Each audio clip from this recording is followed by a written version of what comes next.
Hey guys, and welcome back to my channel.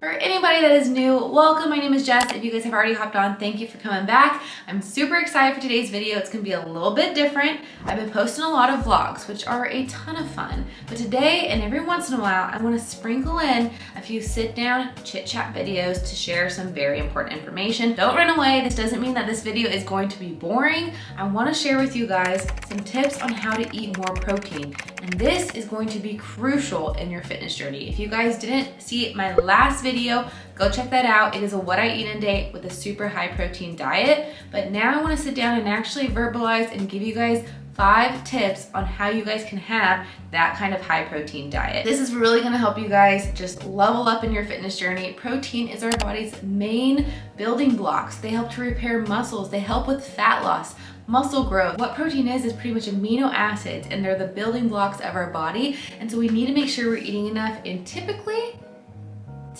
we're not eating enough because it can be a little bit tough to get in enough protein. But after today's video, you guys are gonna be experts. You're gonna be eating enough protein. So stay tuned so you guys can catch these quick tips and be eating for results. If you guys haven't already, don't forget to give this video a thumbs up and subscribe to my channel because videos do come out every single Monday and I don't want you guys missing a future video, and it supports me a lot and I really do appreciate it. But anyways, without any further ado, let's jump in to these tips. So let's start off with tip number 1, and that is to build every single meal around a lean protein source.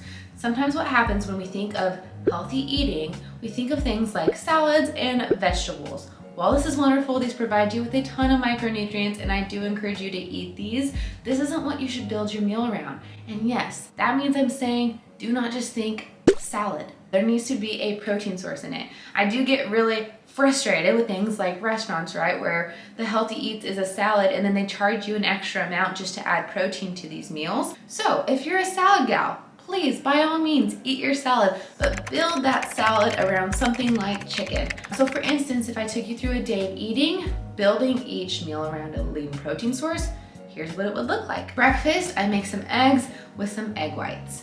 Egg whites because that's actually where the protein comes from in eggs. Otherwise, you're actually eating a higher fat food. Crazy, right? Then I move on to my lunch. My lunch, I want to make my meal around a chicken breast, and from there I'll add in my extras. Maybe I have some rice and some broccoli to make a nice little stir fry. Then we move on to dinner. And dinner, I want to change up my meat, so I'm gonna have some lean ground beef and I make something like a jambalaya. If you guys want that recipe, shameless plug, check out the last video. We got some awesome jambalaya in there. But anyways, this is going to help you guys so much to actually have your good protein intake from natural sources. Meat is the easiest way to get your protein in. Now, if you're like, Jess, I'm a vegetarian, that is a-okay. Build your meals around vegetarian protein sources. Things like tempeh, things like tofu, add in lentils. These kind of things are really gonna help to make the bulk of your meal. From there, we can add in all our extras, our healthy carbohydrates, healthy fats, and our vegetables, of course. Moving right along to tip number 2, and I want you guys to listen closely. Write this one down because tip number 2 is what has seriously helped me to be able to eat more protein without feeling like I'm gonna explode, like I'm too full. And that is to have little protein tack-ons, I'm gonna call it, little extras thrown into each meal. So what the heck does this mean? This means that with my eggs in the morning, when I have those egg whites, I also chop up a little bit of turkey and fry that up to have that with my eggs. I just doubled my protein sources, but the turkey is simply an addition to have more flavor and everything else like that in my meal. Then, with my chicken breast, broccoli, and rice at lunch, I also chop up a little bit of chicken sausage and saute that up and toss it into my rice. Not only does it give your rice flavor, but you just added another 15 grams of protein. Yes. Then, dinner, jambalaya. I talked about having ground beef based jambalaya. Well, guess what? Jambalaya is a mixture of a ton of meats. So what can you do? You can add in something like shrimp. Shrimp, one little serving. I don't know about you guys, shrimp does not really fill me up. A little handful of shrimp, 4 ounces of shrimp, 18 grams of protein. That's incredible. Maybe I want sausage with my jambalaya. Maybe I add in some chicken even to the jambalaya.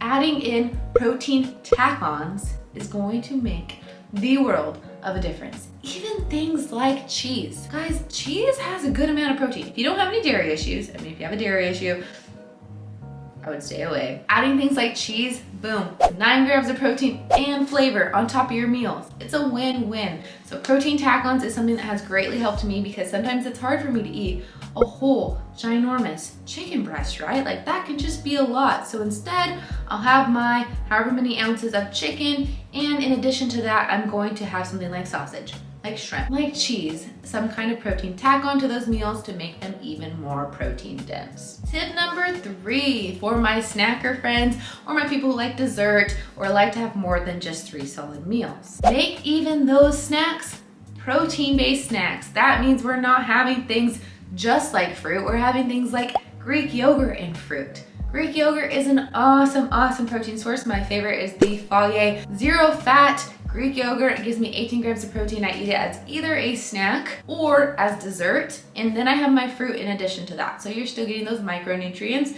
but you're making it actually a protein source. Things like jerky, instead of having chips for a snack, is going to be something that is still going to provide you with protein and help give you that little snack satiation. I'm not a huge fan of protein bars.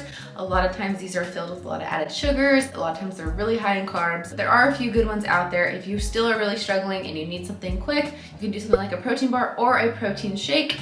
I have a video on supplements if you guys want to check that out. And my belief on supplements, real quick, is basically they're made to be supplemented into your diet. If you don't need them, you don't need to buy them. It's better to have your protein from natural food sources, but this is also a snack option if you are really struggling. Toss in that protein bar, toss in that protein shake. Be very conscientious of what kind of protein bars you do buy. But to wrap up tip number 3, make your snack options protein source options. Number 4, it's on the creative side of things, and that is to use our resources. And what that means is the grocery store is honestly stepped up its game. It has all kinds of food for all different kinds of diets, and now they are making a lot of options that have higher protein things in it. There are things like Bonza chickpea pasta, which is made out of chickpeas and has a ton of protein added into it. There are things like keto flour that we can toss in to make things like gravies, sauces, pancakes, homemade pizzas, and this is gonna have a lot more protein. So get a little bit creative. One of my favorite things is this protein flour. I used to eat Bonza's chickpea pasta when I was in college, and I struggled to eat enough protein that way as well. But there's a lot more out there. Choose these options if you're really struggling. It is amazing what you guys can find out there. The fact that I made a pizza, you guys, a pizza out of this flour, I'm gonna pop up how much protein was in there. It's gonna shock you. So be creative, look up for higher protein sources. Again, be a little bit careful. If you guys haven't checked out my video on how to read nutrition label, definitely go check that out, because when you're getting into stuff like this where there are processed foods, you do got to be careful. There's a lot of issues with advertising out there in the nutrition world, and then they throw a bunch of crap into there. So you want to make sure you're still getting clean ingredients, but something that's made out of something like chickpeas is going to be an awesome option. We're gonna have a little discussion for my final tip. Tip number 5 is to just eat more of the protein source.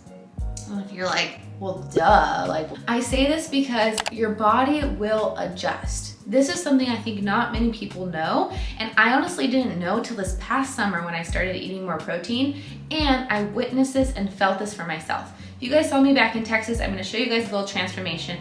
This was me at the wedding. I weighed a few pounds less, and this was me in Texas in a workout routine eating more protein. I put on a lot of muscle and I gained a lot of strength in the course of a few months. And part of this is due to the increase in protein intake. And I firmly believe this because I can notice a difference in how my muscles feel post-workout and how my body feels overall when my protein intake isn't the same. Okay, with all that being said, what I mean by bulking up your protein is by eating more of that actual chicken breast, eating more of the eggs, eating more of the ground beef, going back to example number 1.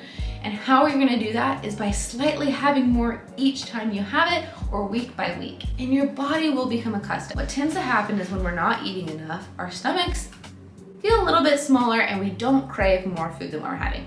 So let's just give an example. Say for lunch, I currently eat 4 ounces of chicken. I'm eating 4 ounces of chicken, 4 ounces of chicken, and I'm full off of that.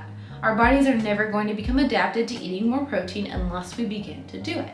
So what I'm going to encourage you to do is next week, eat 5 ounces of chicken. You might feel a little bit full, and I'm not telling you to overstuff yourself and make yourself feel sick. Please take this with still making your body feel good. That is what I care about. But say you eat 5 ounces of chicken. If you do that for a little bit, you might be slightly uncomfortable. All of a sudden, your body is gonna crave 5 ounces of chicken because it's gonna be starting to use that protein and use that source and get used to the amount of food you're eating it. This is exactly what I have experienced. When I was in Texas, I was eating about 4 or 5 ounces of chicken, and I wanted to start eating 6 to 7. The first time I did it, I was like, I think I might explode, right? So do a slow increase. It doesn't need to be major. It doesn't need to be all at once. But as I started to eat 6 to 7, and my body started becoming accustomed to that, I was still training super hard in the gym, and my body was using that fuel as a resource. Now, my body craves 6 to 7 ounces of chicken, and I'm hungry if I eat less of it. Don't make yourself feel sick, but push yourself in that aspect to have a little bit more of that natural food source so you don't have to rely on things like protein bars and protein shakes. And you can actually be receiving the protein your body wants and desires from natural food sources. If you guys need extra help, if you want to know like how much protein you should be eating or how exactly to bulk up those meals, let me know. I'm going to be trying to post a lot more recipes as well that have high protein options for you guys that do struggle with this.